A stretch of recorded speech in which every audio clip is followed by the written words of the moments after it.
Es jueves, tenemos una cita puntual. Estamos llegando justo a tiempo con Marta Lamas. Ven, Marta, ven, ya.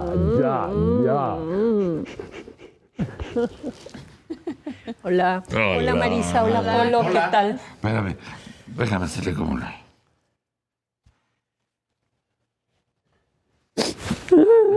No, es para que saque del airecito y lo que quedó de la mamila. Ya quisiera yo estar tomando mamila a estas alturas. ¿Cómo estás? Fíjense que estoy muy contenta. Ah, qué bueno.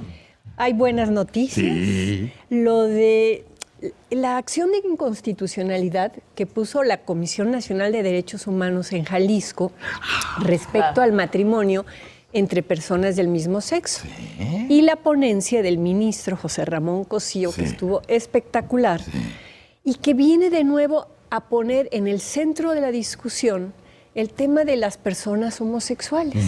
Y a mí me sorprende que desde el año pasado, que ya la Suprema Corte había sentado jurisprudencia de que el matrimonio es una unión igualitaria y que no importa el cuerpo de las personas, y que si cualquier pareja de dos hombres o de dos mujeres se quería casar y llegaban a su registro civil y les decían que no, pues que pusieran un amparo y los jueces iban a tener que resolver en función de la jurisprudencia de la Suprema Corte. Que llegaría, ya sabemos a dónde. Claro, pero fíjate, ahí había un atorón, porque de todas maneras, o sea, tú ibas, pedías casarte, te decían que no, te amparabas y después del amparo el juez decía, sí va.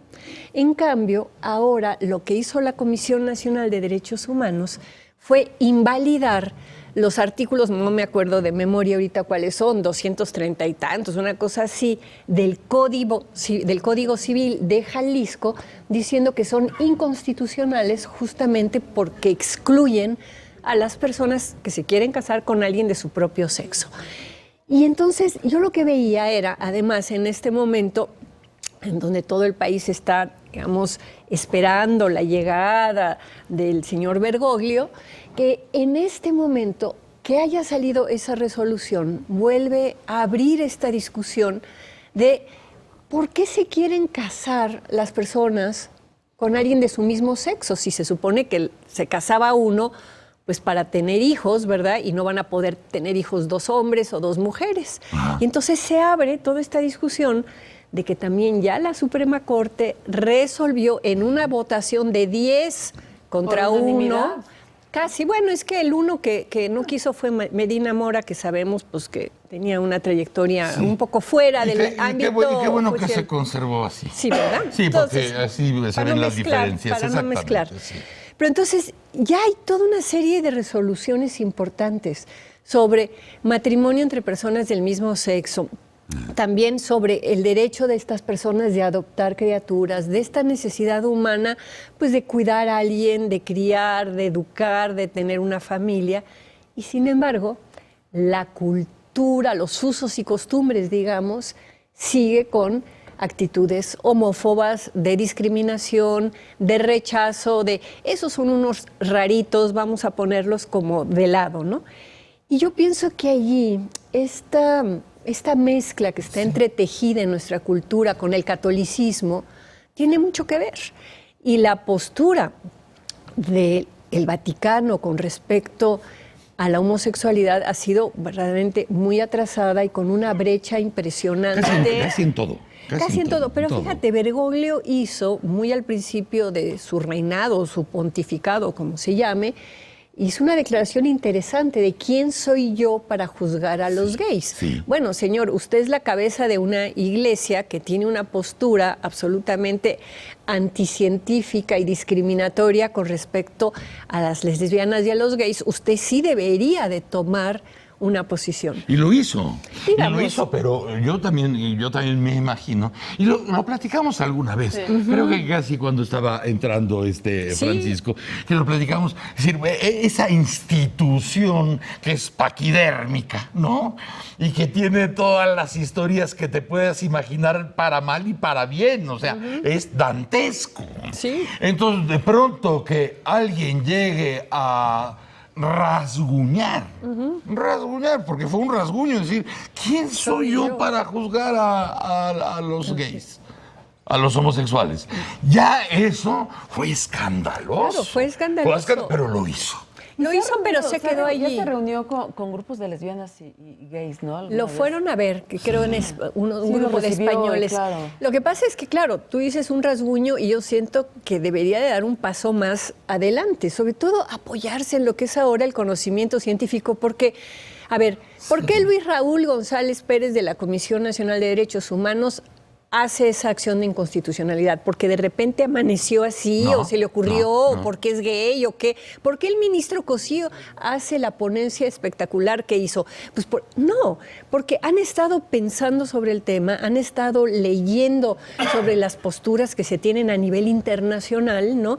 Y en función de eso llegan a una posición que es la posición que comparte, digamos, una élite científica, una élite política, una élite intelectual. Pero también, ¿no? como en estos casos, ya llegan algunos asuntos y llegan a algunos lugares donde ya no pueden jugar la doble moral que tanto tiempo funcionó para todos, para la comodidad de todos, ¿no? Entonces, si en la Suprema Corte de Justicia de la Nación llega un tema como estos, ¿no? Y lo toman justamente como viene, diciéndole cómo se llama, conociendo la historia y lo que representa el asunto, en el momento que ellos dan su voto para que las parejas homosexuales puedan casarse, esto pone en un precioso jaque a toda la sociedad, a toda la doble moral. Estábamos hablando ahorita de Nino Gamboa, ¿no? No, dile churro, se llama churro de mota. Sí. No digas no quiero decir porque van a decir que lo dije.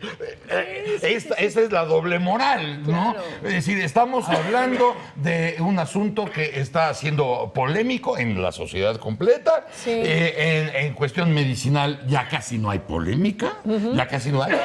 Y un representante y un congresista no quiere decirle cigarro de mota a un cigarro de mota. En cambio, un ministro de la Suprema Corte se atreve a decir lo que ya, digamos, grupos que se han dedicado a entender la condición humana y cómo se construye la orientación sexual y por qué a unas personas les gustan los hombres, por qué a otras les gustan las mujeres, qué es eso del deseo, qué es eso de la libido, y hace una explicación que valdría la pena que la leyeran y además que va a obligar a todas las legislaciones del país, o sea, ¿para qué se esperan a que les estén poniendo acciones de inconstitucionalidad?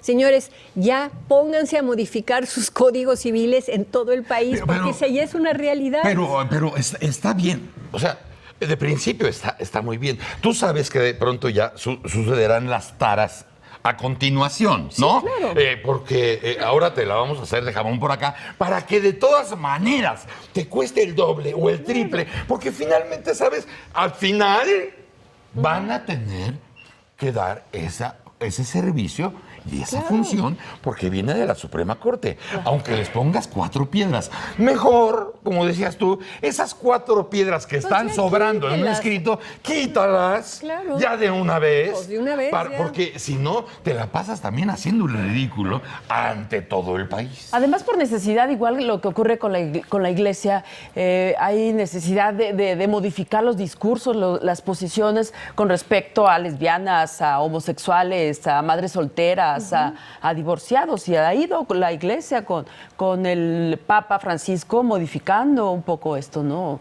Pues también. Mira, yo diría que, digamos, yo no pertenezco a esa iglesia, pero tengo amigas que pertenecen y lo que veo es que en la base, lo que son los curas y las monjas que tienen el trato cotidiano con la gente, son mucho más liberales o mucho más compasivos o mucho más caritativos que lo que son los obispos y la jerarquía. Aquí tenemos, digo, un obispo que es un poco de vergüenza, ¿no? Norberto Rivera, ¿no? Varios.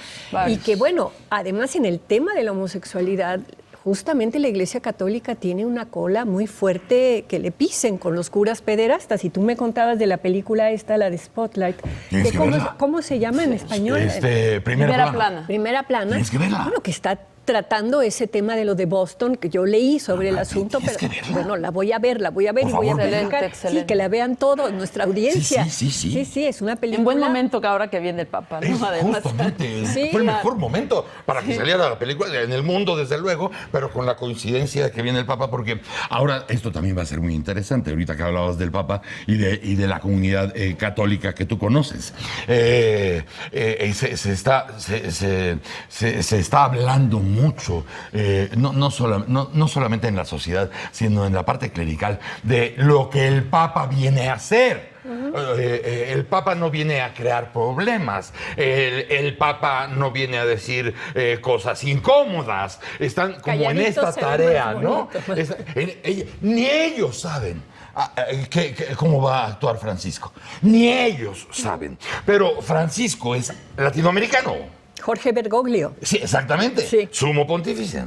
Es argentino, además. Exacto. Entonces, sabe cómo funcionan estas cosas y hay una gran esperanza de que llegue a hacer las cosas que no te imaginaste de ningún papa. Tú eres muy optimista, pero Sí, ojalá. Es el deseo. Sí, que de sí, pronto les ponga un sustote. Y seguros, y hay uno que otro que está nervioso por los discursos que vaya a pronunciar seguro. a estos lugares que son verdaderamente, pues, Claro. donde hay serios problemas. Si pierde varias esa cosas. oportunidad, sería muy triste que alguien que puede despertar algunas expectativas, de pronto en México se volviera light. Pues sí, pero yo no tengo mucha expectativa, sobre todo porque creo con mis amigas las católicas por el derecho a decidir Sí. que el tema de las mujeres en la Iglesia Católica sigue siendo sí, lo que no claro. se quiere tocar. Se ha tocado homosexualidad, se ha tocado muchas cosas, pero todavía se siguen viendo a las mujeres como unos seres distintos que no pueden acceder al sacerdocio. Y de eso, fíjate, viene la catolicada, porque la catolicada de ¿sí? hoy, que tiene que ver con la cuestión ecuménica, habla, por ejemplo, de que religiones cristianas de la denominación protestante, bautistas, etcétera, ¿no? Ya están no solamente teniendo obispas mujeres, sino que permiten el matrimonio en también los funcionarios de la Iglesia. Y eso es bien importante porque a mí siempre me ha sorprendido que la Iglesia Católica, quienes tienen el poder, bueno, son hombres que han hecho un voto de castidad, se supone que son célibes, que no tienen relaciones sexuales y sin embargo opinan sobre la sexualidad de todo mundo. Pero y en originalmente especial no de era las- así. Claro que no era así. Originalmente no era así. No era así y ha Lo cambiaron. O sea, claro. lo cambiaron. Y entonces, quienes han regresado ese modelo, que son las denominaciones llamadas protestantes, que no son sectas, que son religiones, ¿verdad?, que son cristianos, ellos están teniendo en este momento una apertura con respecto a las mujeres y con respecto al matrimonio. Y de eso trata un poco la catolicada que vamos a ver hoy, que dice una cosa preciosa. Para los que creen en Dios, hay un solo Dios, aunque hayan muchas religiones, ¿no? Eso me pareció como bien interesante. Sí. Como decía el maestro Rius en uno de sus libros, ¿Qué decía? Dios es Alá y Mahoma su papá. Ay, qué bonito. Entonces, ¿vamos a verlo? Vamos a verlo.